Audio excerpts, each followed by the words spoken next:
इस कहानी की शुरुआत ऑस्कर नाम के एक बौने लड़के से होती है, जो अपनी हवस मिटाने के लिए अपनी नौकरानी से लेकर अपने पड़ोसी तक को नहीं छोड़ता है और उनको प्रेग्नेंट कर देता है। ये कहानी ऑस्कर के कारनामों से भरी हुई है। तो चलिए देखते हैं ऑस्कर और क्या क्या कारनामे करता है। इस मूवी का नाम है टिन ड्रम। इसे 1979 में रिलीज किया गया था। इस कहानी की शुरुआत में हम लोग एना नाम की एक औरत को देखते हैं, जो कि अपने खेतों में काम कर रही होती है। तभी वहाँ पर जोसेफ नाम का एक आदमी भागता हुआ आता है और पुलिस से छुपने के लिए उसकी मदद मांगता है। तभी एना उसे अपनी गुफा के अंदर छुपा लेती है, लेकिन जोसेफ इस मौके का फायदा उठाता है और वो गुफा के अंदर ही एना का गेम बजाने लगता है। जब पुलिस यहाँ से चली जाती है तब जोसेफ बाहर आता है और इन दोनों की दोस्ती हो जाती है। इसके बाद ये दोनों एक दूसरे के साथ रहना शुरू कर देते हैं, लेकिन एक दिन पुलिस उसे पकड़ लेती है। इससे पहले कि पुलिस उसे अरेस्ट करती, वो पानी में कूदकर भाग जाता है।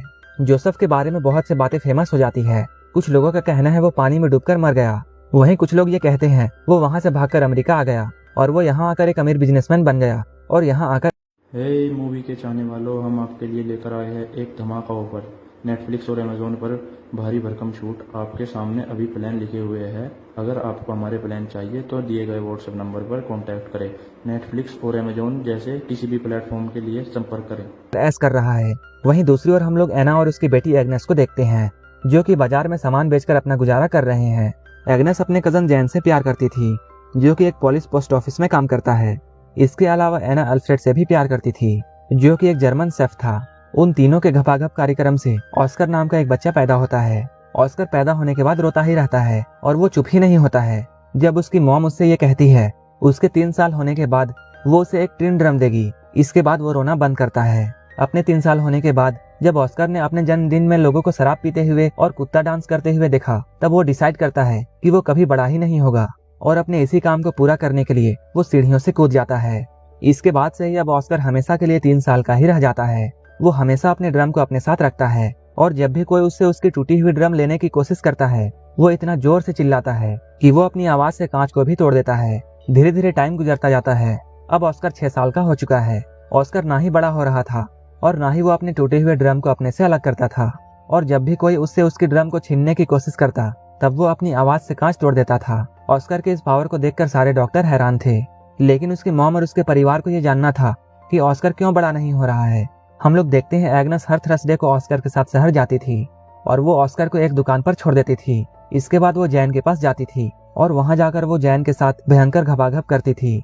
लेकिन एक दिन ऑस्कर को अपनी माँ के कांड के बारे में पता चल जाता है।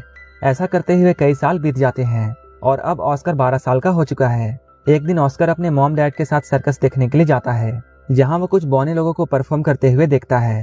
उन बौनों को देखकर ऑस्कर के मॉम डैड को ऐसा लगने लगता है कि शायद ऑस्कर भी एक बौना है। सर्कस खत्म होने के बाद ऑस्कर बेबरा नाम के एक बौने से मिलता है, जो कि ऑस्कर के इस टैलेंट को देखने के बाद उसे अपने सर्कस में काम करने के लिए ऑफर देता है। लेकिन तभी ऑस्कर के मॉम डैड वहां आ जाते हैं और वो ऑस्कर को अपने साथ ले जाते हैं। इसके कुछ दिनों के बाद हम देखते हैं ऑस्कर की माँ ऑस्कर को जिस दुकानदार के पास छोड़कर जाया करती थी, वो दुकानदार भी धीरे धीरे एग्नेस से प्यार करने लगा था। वो उसे और ऑस्कर को अपने साथ लंदन चलने के लिए कहता है, लेकिन तभी एग्नेस उसे मना कर देती है और वहां से चली जाती है। इसके कुछ वक्त बाद एग्नेस को ये बात पता चलती है कि वो प्रेग्नेंट है और उसके पेट में जैन का बच्चा है।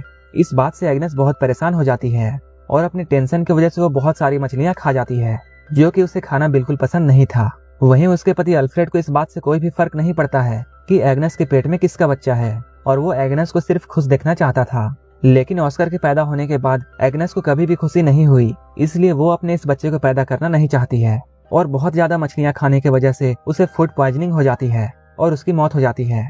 इसके कुछ सालों बाद हम लोग ऑस्कर को देखते हैं, जो कि अपनी टूटी हुई ड्रम को ठीक कराना चाहता है। ये सब उस वक्त में हो रहा था जब जर्मनी पूरे पोलैंड में हमला करके उस पर पूरा कब्जा करने की कोशिश कर रहा था।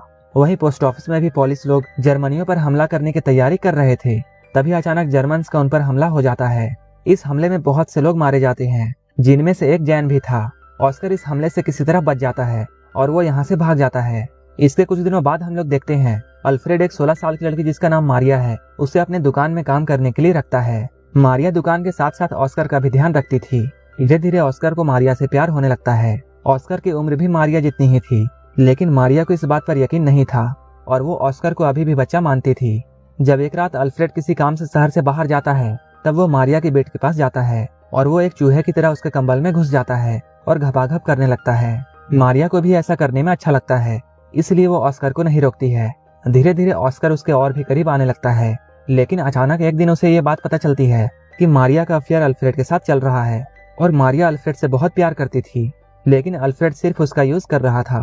मारिया इस बात से बहुत ज्यादा दुखी होती है और वो रोने लगती है।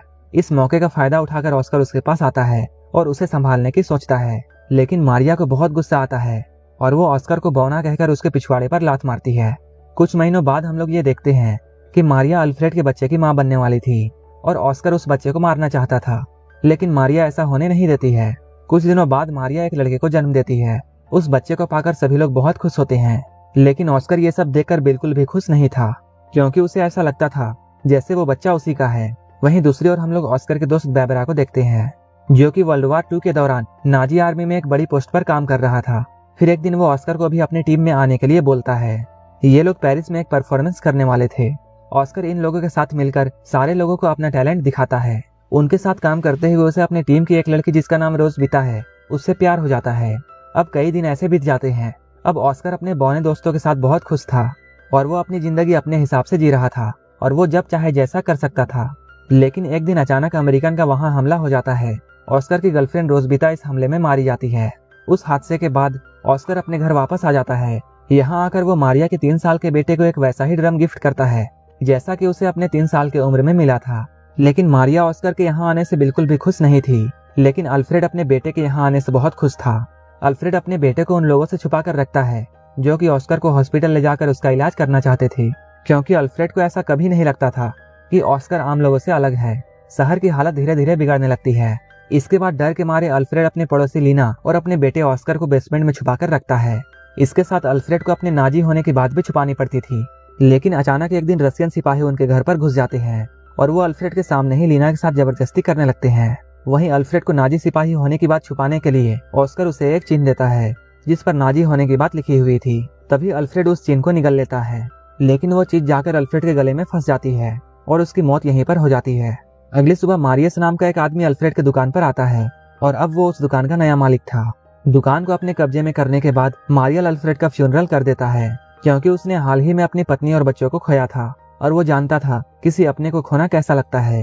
अल्फ्रेड के मरने के बाद ऑस्कर को भी ये बात समझ में आ जाती है कि अब उसका इस दुनिया में कोई नहीं है।